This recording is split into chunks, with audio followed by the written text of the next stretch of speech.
నగిరి నియోజకవర్గం చరిత్రలో లేదు. నగిరి నియోజకవర్గ చరిత్రలో ఇంత ఎదిగిందా? 4,000, 3,000, 5,000 గెలిచేది 45,000తో ఓడిపోయినావు. అయినా మనం ఇలా మాడుతున్నావు. నేను ఒకటేసారి నేను ఫైనల్గా చెప్తున్నాను, జీవితంలో నగిరి నియోజకవర్గంలో నువ్వు గెలిచే ప్రసక్తే లేదు. ఛాలెంజ్ చేస్తున్నా. నేను నా జీవితంలో ఎమ్మెల్యే ఎలక్షన్ 2 సంవత్సరాలు 3 సంవత్సరాలు ఉండొచ్చు. నెక్స్ట్ రాబోయే 2 నెలల్లో జరిగిన లోకల్ బాడీ ఎలక్షన్లో మా సత్తా ఏంటో మా పార్టీ. ఏం సార్, నగిరికి కొత్త అభ్యర్థిని మళ్ళీ ఎత్తుకుంటారా? మారుస్తారా మా ఏమన్నా రోజా గారిని? ఆయన అలా చెప్తున్నారు. మరి అంటే తెలియతుందో లేదో తెల్లగాని మీరు ఎట్లా మాట్లాడతారన్నమాట. వాళ్ళు ఎవరో చెప్తే మేము క్యాండిడేట్ మార్చుకోవాలన్నా? వాళ్ళు చెప్పినట్టు మేము క్యాండిడేట్ మార్చుకోవాలన్నా? వాళ్ళు చెప్తారు జగన్మోహన్ రెడ్డి గారు కూడా పులివెందులకు వద్దులే, మేము పెడతాం, మీరు మాకు సపోర్ట్ చేయండి కదా. అక్కడ పెట్టుకున్నారు చూడు, తమ్మలపల్లిలో పెట్టుకుంటే పోటీ చేసి ఎవరు జయచంద్రారెడ్డి ఎవరో పెట్టుకుంటే కుటీర పరిశ్రమ పెట్టుకుని సారాయి దాంట్లో దొరికినారు చూడు. ఆ విధంగా వాళ్ళు మేము చెప్పినామని చెప్పినారు చూడు. మళ్ళీ అది కూడా ఏమని వైఎస్ఆర్ వాళ్ళ క్యాండిడేట్ అతను, ఆయనకు మేము టికెట్ ఇచ్చినామని. ఆ విధంగా ఉంటుంది వ్యవహారాలంతా. వీళ్ళు ఏందో చెప్తారు, వాళ్ళు ఏందో. ఆయన మాట్లాడేప్పుడు ఏం మాట్లాడతారు? ఆయన చాలా బూతులు మాట్లాడకుండా కరెక్ట్గా మాట్లాడతాడా? ఆయన కూడా అదే బూతుల్లోనే వచ్చాడు. కాబట్టి వాళ్ళ గురించి మనం వినాల్సినంత లేదు. ఒకసారి అది కూడా ఆ పెందుటి ఎమ్మెల్యేది అయ్యన్న పాత్రుడిది ఒకసారి వినిపించండి. ఏమి మంత్రాలు కాదు, మళ్ళీ మళ్ళీ మళ్ళీ మళ్ళీ వింటాకి. మన డిబేట్ జరిగినప్పుడు ఎవరైతే అప్పటికప్పుడు రియాక్ట్ అయ్యారో వాళ్ళు మాట్లాడిని కూడా మేము చాలాసార్లు వినిపించాం. అవేమి మంత్రాలు కాదు, మళ్ళీ మళ్ళీ వింటాకి కర్ణ కఠోరంగా ఉంటాయి. ఎస్, కంటిన్యూ చేయండి. మంత్రాలు కానప్పుడు దాన్ని మళ్ళీ ఇప్పుడు మంత్రాలు అనేది మనం డిబేట్ పెట్టకూడదు. అంటే ఆ డిబేట్ మనం మీరు వాళ్ళు రియాక్ట్ అయినప్పుడు ఇప్పుడు రియాక్ట్ అయ్యారు కాబట్టి రీసెంట్ గా ఇవి ప్లే చేసాం. వాళ్ళు ఉన్నప్పుడు ప్లే చేసాం, అవి కూడా ఖండించాం. మీరు చెప్పక ముందే అయ్యన్న పాత్ర గారు ఏం మాట్లాడారో నేనే అడిగాను ఇదే డిబేట్ లో. మీరు కూడా విన్నారు కదా, విన్నారా లేదా చెప్పండి? అవును సార్, అదే నేను చెప్పేది. మీరు చూపించినారు, బాగానే ఉంది. తర్వాత అవి కూడా చూపండి, జనాలు చూస్తారు కదా మరొకసారి. ఇప్పుడు రోజా గారు ఏమన్నారనేది రిపీట్ చేసినారు. గతంలో రోజా గారు మాట్లాడినట్టు అనేక సార్లు అనేక సందర్భాల్లో అందరు టీవీలతో పాటు నాయకులు కూడా డిస్కషన్ చేసినారు. మరి డిస్కషన్ చేసినప్పుడు తప్పు ఒప్పు అప్పుడు చూపించారు కదా, ఇప్పుడు మళ్ళీ చూపుతున్నా కదా. ఒక్క మాట సార్, మీరు ఇన్ని మాటలు మాట్లాడారు మోహన్ రెడ్డి గారు. ఎవరు చేసినా తప్పే. రోజా గారు మాట్లాడిందని నేను కూడా తప్పుగానే అంటున్నాను. అది అనే మాట మీరు ఎందుకు మాట్లాడలేకపోతున్నారు? ఇప్పుడు నేను ఏమో ఒక సిన్సియర్ కార్యకర్తగా, సిన్సియర్ పార్టీ లీడర్గా, సిన్సియర్ పార్టీకి అభిమానించే వ్యక్తిగా, మా పార్టీ తరఫున పోటీ చేసినటువంటి వ్యక్తులు, పార్టీ సింబల్ మీద గెలిచినటువంటి వ్యక్తులు, మా నాయకుని చూసి ఓటేయించుకున్నటువంటి వ్యక్తులు, మా పార్టీ కష్టాల్లోకి దుబ్బి ఇల్లు వాళ్ళు అందరూ కలిసి బయటికి పోవాలనుకున్నప్పుడు ఆ మాత్రం ఆవేశం రాదనేది నేను ముందే చెప్తే కదా. దాన్ని మళ్ళా రిపీట్ చేయాల్సిన అవసరం అంత పెద్దగా లేదని చెప్తున్నా. అలాంటప్పుడు వెళ్ళే వాళ్ళకి కూడా ఉండాలి కదా, ఇంకిత జ్ఞానం లేకుండా వెళ్ళేటప్పుడు మన ఇష్టం వచ్చినట్టు మనమే. అందుకని ఏమనింది, దమ్ము ధైర్యం మీకు ఉంది కదా, ఉంటే రిజైన్ చేయండి. రిజైన్ చేసి పోటీ చేసి గెలిచి అప్పుడు మాట్లాడండి. ఓ తల్లికి ఓ తండ్రికే పుట్టామమ్మా మేము, నువ్వెవరికి పుట్టావో నిరూపించుకోమని అప్పుడు మాట్లాడమని. మీరు అవన్నీ పెట్టేసి మీ ఇష్టం వచ్చినట్టు మీరు మనమే మాట్లాడుకుంటా పోతే ఎట్లా?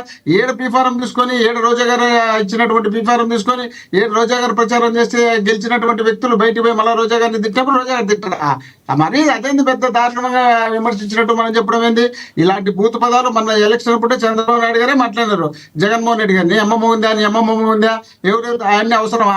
అంత అనుభవం ఉన్నటువంటి 45 సంవత్సరాలు రాజకీయ అనుభవం ఉన్నటువంటి చంద్రబాబు నాయుడు గారు ఆ వరుడు మాట్లాడడం ఎంతవరకు సమంజసం? అది ఆయన మంత్రి గారు ఎవరైతే కొడాల నాని గారు ఉన్నారో, నీ అమ్మ మొగుడని ఆయన ముందు మాట్లాడినప్పుడు ఇలా మాట్లాడారు అని చెప్పి ఆయన కౌంటర్ గా మాట్లాడింది. కానీ ఫస్ట్ స్టార్ట్ చేసింది మీ మంత్రి గారు. సరిపోరండి ఎవరు కూడా. అసలు చంద్రబాబు నాయుడు గారు ఎవరు సరిపోరు. ఆయన నోటంటే ఎప్పుడు ఒక తప్పు పదం కూడా రాదు. అది కొడాలి నాని విషయం చెప్పడానికి చెప్తున్నట్టు సందర్భం. సునీత గారు ఒక్క నిమిషం. సునీత గారు ఒక్క నిమిషం.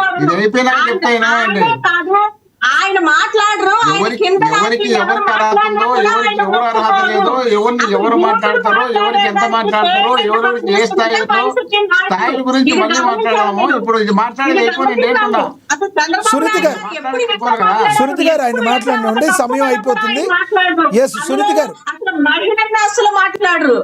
ఎస్ సునీత గారు మళ్ళీ నేను మాట్లాడిన తర్వాత మాట్లాడాలి. మోహన్ రెడ్డి గారు మాట్లాడకుండా మాట్లాడితే ఎస్ మాట్లాడలేదు, అందుకనే కదా ఆపారు. ఈ కంపారిజన్ చూసుకుంటే మీరు మాట్లాడండి. చంద్రబాబు నాయుడు గారు ఎక్కడ మాట్లాడారా? ఎక్కడైనా ఒక తప్పు పదం మాట్లాడారా? ఆయన చరిత్ర ఆయన మాట్లాడితే వేరే వాళ్ళు నాయకులు, మా నాయకులు మీరు గమనించాలి, అది మీకు తెలుసు. సునీత అసలు గారు, ఒక ప్యానెల్ లో కూర్చొని మీరు ఒక సునీత ప్యానెల్ లో గారు, కూర్చొని మీకు ఆ తెలియకపోతే తప్పు నేను చెప్తా మాట్లాడితే వినండి. దాన్ని సమర్థిస్తున్నారు నేను చెప్తా, దాన్ని మీరు వినండి. సమర్థిస్తున్నారు. ఎంతసేపు మాట్లాడి తప్పు అని అయ్యా, మీరు ఈ ఒప్పుకోలేకపోతున్నారు. క్రాస్ పెట్టు, నాకేం పెద్ద ఇష్టం సునీత గారు, సునీత గారు, సునీత గారు ఒక్క నిమిషం. సునీత గారు ఆ వారికి ఆ నాయకులకు ఓట్లేసి గెలిపించినటువంటి ప్రజలను అవమానించింది. దానిని మీరు ఒప్పుకొని తీరాలి. కానీ ఎంతసేపు మాట్లాడినా ఆవిడ మాట్లాడిన తప్పును ఒప్పుకోవట్లేదు. తప్పుని మీరు నేను ఒప్పుకోవట్లేదు. మాట్లాడేది అయిపోయిన మీరు తర్వాత మాత్రమే మాట్లాడాలి. నేను మాట్లాడేది సునీత గారు ఎస్, మీ ఆవేశం అర్థమైంది. సునీత గారు ఒక్క నిమిషం ఆగండి. ఇందాక మీరు మాట్లాడినప్పుడు ఆయన మాట్లాడలేదు. ఆయన మాట్లాడింది మీకు నచ్చింది నోట్ చేసుకుని మరి మాట్లాడిద్దరు, కానీ మీకు ఇస్తా సమయం ఉంది. మాట్లాడండి. ఎస్, మోహన్ రెడ్డి గారు చివరిగా చెప్పండి, ఏమంటారు మీరు చెప్పండి. మళ్ళీ తర్వాత మాట్లాడిద్దరు, కానీ మిగతా ఇద్దరితో మాట్లాడాలి మనం, ప్లీజ్.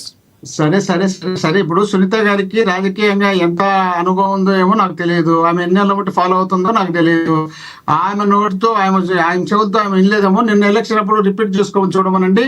చంద్రబాబు నాయుడు గారి ఎన్నికల ప్రచారంలో ఏం జగన్ మీ అమ్మ మొగుందా, మీ అమ్మమ్మ మొగుందా, మీ నాయనమ్మ మొగుందా అన్నాడు అని నేను నిరూపిస్తా. ఆమె నిరూపించే మరి ఏమంటుందో దానికి ఆమె చెప్పమని చెప్పండి. చంద్రబాబు నాయుడు గారిని రిజైన్ చేయమని ఆమె చెప్తాదేమో, చెప్పమని అంటే చెప్తాదేమో. Right sir. మీరు వినలేదని విన్నామంటే ఎట్లవుతుంది? ఇలాంటి భాష, ఇలాంటి మాటలు బ్రహ్మాండంగా మాట్లాడి మరి స్పీకర్ గారు అనింది రోజా గారిని మాట్లాడిన మాటలు రిపీట్ చేస్తాము. చివరిగా ఏమంటారు సార్? ఇట్లాంటి బూత్ మాటలకి పేటెంట్ రైట్ ఏ పార్టీకి ఉందంటారు మీరు? ఇట్లాంటి బూత్ మాటలకి పేటెంట్ రైట్ ఏ పార్టీకి ఉందంటే మీరు ఏం చెప్తారు? పుట్టుక స్కూల్ అదే, తర్వాత వేరే వాళ్ళు ఎవరన్నా ఎక్కడన్నా ఉంటే స్కూల్ వాళ్ళదే. ఎవరిది? వాళ్ళదే. స్కూల్ అక్కడ నుండి స్టార్ట్ అయింది. వాళ్ళదంటే ఎవరు? ఎన్టీ రామారావు గారిని తిట్టేటప్పటి నుండి ఇప్పటి వరకు స్కూల్ అదే అంటున్నా. ఆ స్కూల్ నుండి వచ్చిన స్టూడెంట్స్ అక్కడక్కడ ఉంటే ఆయన తిట్టుకుంటూ ఉంటారు తప్ప ఎక్కడ ఎవరు తిట్టే వాళ్ళు లేరు. మా నాయకుడు జగన్మోహన్ రెడ్డి గారి నోటితో ఇంతవరకు ఒక్క బూత్ పదం కూడా రాలేదు. రైట్ సార్, రైట్ అండి. మళ్ళీ వస్తాం మీ దగ్గరికి. ఎస్ మళ్ళీ వస్తామే. మోహన్ రెడ్డి గారు మళ్ళీ మాట్లాడతాం మీతో. ఎస్ సునీత గారు, మోహన్ రెడ్డి గారు మళ్ళీ మాట్లాడతారు. సమయం తక్కువ ఉంది. మిగతా ఇద్దరు గెస్టులు కూడా ఉన్నారు. మనం శంకర కృష్ణవేణి గారు జాయిన్ అయ్యారు, ఆవిడతో మాట్లాడదాం. కృష్ణ